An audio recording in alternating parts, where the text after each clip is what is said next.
Bismillahirrahmanirrahim. Assalamualaikum warahmatullahi wabarakatuh. Sahabat sekalian yang berbahagia, Corona ini memang luar biasa dan kembali saya ulas karena ada informasi yang menurut saya penting untuk di-share ke teman-teman. Sekarang kalau di beberapa komunitas kami di Jakarta, kebetulan ini juga saya sedang di Jakarta posisi, ketemu salam jadi tidak lagi berjabat tangan. Assalamualaikum warahmatullahi wabarakatuh. Nah, tidak ada lagi jabat tangan dan itu sudah dimaklumi, dimengerti dan semua berlapang dada dengan cara seperti itu. Bukan saling curiga, tapi memang itulah ikhtiar untuk menjaga bagaimana apa yang kita khawatirkan itu tidak terjadi. Sahabat kalian yang berbahagia, tetapi ada situasi yang menurut saya justru kontraproduktif ya di internal sebagian besar umat Islam itu sendiri, yaitu mengenai respon kita terhadap hal-hal yang sebenarnya kurang substansial untuk diulas atau sebenarnya kita tinggal ikut saja. Misalnya soal himbauan ataupun apa istilahnya fatwa atau apalah dari MUI dan seterusnya, masih ada di antara kita yang kemudian menganggap menilai layak untuk kemudian didiskusikan atau diperdebatkan. Sebenarnya dalam Islam itu kita sudah harus sangat bersyukur karena hierarkis keilmuan itu sudah sangat jelas. Seperti kita terhadap kesehatan, kita tidak mungkin menerima fatwa tentang bagaimana menjaga kesehatan kita dari orang yang tidak mengerti kedokteran. Masalah keislaman juga sama, kita harus menginduk, merujuk dan mengikuti apa yang disampaikan oleh ulama-ulama kita. Dan Majelis Ulama Indonesia sudah mengeluarkan katakanlah fatwa atau edaran agar kita terhindar dari virus corona ini. Nah, yang menarik adalah bagaimana sebenarnya sikap kita sebagai orang yang katakan awam atau biasa-biasa saja. Pertama, substansi dari corona ini kan bagaimana kita tidak terkena ya, atau kita bisa menjaga diri, keluarga, sehingga peredaran virus yang sangat mungkin terus terjadi ketika orang itu berhimpun, berkerumun, itu bisa diminimalisir. Pada saat yang sama, bagaimana pola hidup kita sekarang mulai diubah. Cuci tangan, alhamdulillah sekarang sudah mulai rajin. Hampir semua orang di Jakarta sekarang rajin cuci tangan, udah pakai sabun. Mungkin dulu sejak kecil kita udah tahu cuci tangan tuh disampaikan cuci tangan pakai lagu gitu, tapi kan belum tentu sampai masuk ke dalam jiwa menjadi sebuah kesadaran yang menjelma menjadi sebuah tradisi. Tapi sekarang sudah alhamdulillah. Artinya pola hidup itu. Nah, terkait dengan fatwa dan seterusnya, sebenarnya sangat mendukung apa yang sangat kita butuhkan.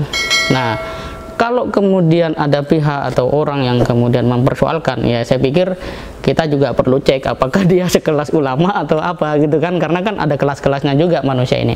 Kalau Allah di dalam Quran itu menjelaskan bahwa syahidallahu annahu la ilaha illa huwa ya wal malaikatu wa ulul ilmi qaiman bil qis. Jadi konteks persaksian saja di dalam Quran itu Allah tunjukkan kepada kita. Yang pertama adalah Allah, yang kedua para malaikat, yang ketiga adalah orang-orang yang diberi ilmu dan mereka komitmen dengan keilmuannya itu. Jadi dia tidak menjual, tidak macam-macam, dan dia wujudnya adalah qaiman bil qis, dia senantiasa menegakkan keadilan. Jadi dalam masalah ini marilah fokus bahwa corona ini bagaimana kita, keluarga, dan mungkin lingkungan di sekitar kita, bahkan masyarakat lebih luas itu selamat ya, selamat, bahkan bukan sekedar kita sendiri itu. Dan konteks yang lain yang mendukung, maka kita sikapi secara bijaksana saja, secara lapang dada. Bahwa kemudian ada hal lain yang harus dikompromikan seperti bersalaman, kemudian cipika-cipiki misalnya, kalau yang sesama jenis ya, kalau lawan jenis saya tidak bahas itu, bisa kita hentikan untuk sementara waktu demi kemaslahatan bersama.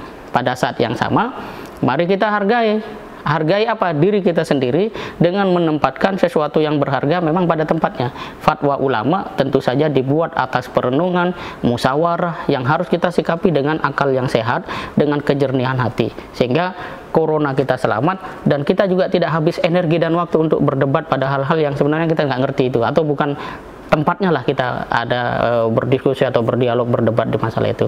Ini yang menurut saya sangat penting.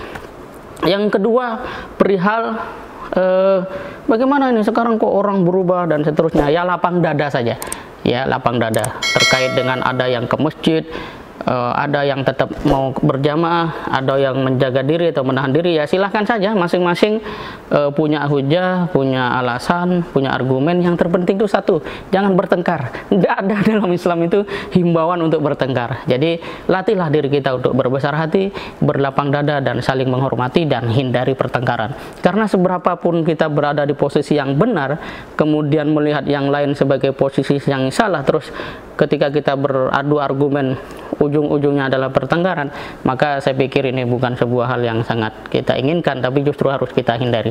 Nah, ini mungkin sisi lain dari merebaknya virus corona.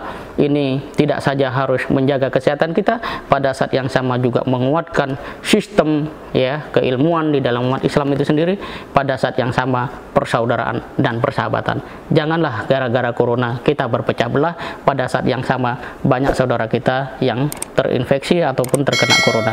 Lebih baik mari bersatu, saling menjaga, saling menghormati, dan panjatkan doa-doa terbaik kita agar corona segera sirna dari bumi Indonesia dan seluruh negara-negara umat Islam di dunia ini.